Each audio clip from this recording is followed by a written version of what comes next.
What happens when we die? We all die.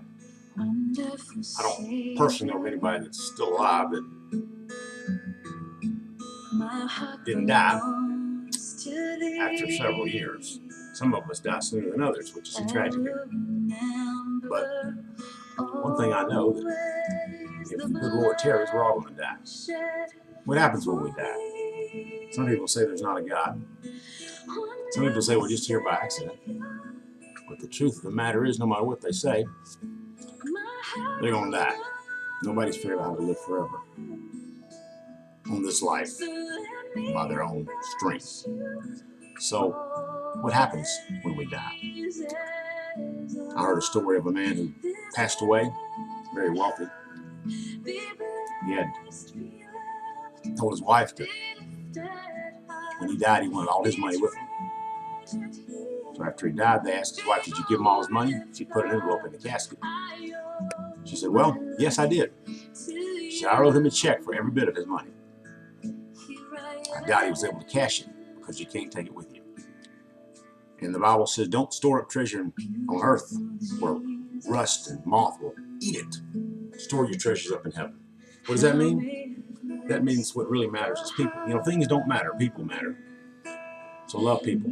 Ask God to give you love for people.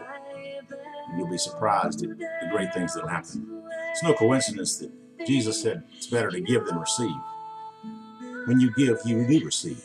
When you don't give, you lose. Jesus said, "He that wants to save his life will lose it. But if you lose your life for his sake, you'll save it." Sometimes you don't know what's going on in this world. Well, you know, when you were a kid, if you have good parents, you'd say, "Hey, where we're going?" You don't know where you're going. You don't know where they're taking you. But they do. And they know what's best for you. God knows what's best for you. If you've never asked Jesus in your heart, you need to do it. All you got to do is say, "Jesus, I want to be saved. I want to go to heaven. I don't want to be on this earth and die without you. I want you to live in me. I believe that you died for me, and I believe that you love me, because he does love you. The hairs on your head are numbered. God knows you. So if you pray this prayer with me, you're saved. Dear Jesus, say, "Dear Jesus, save my soul. Forgive me for everything I've ever done wrong. And I'll forgive those that have done me wrong. Come in my heart, Lord, and live in me and be my Savior.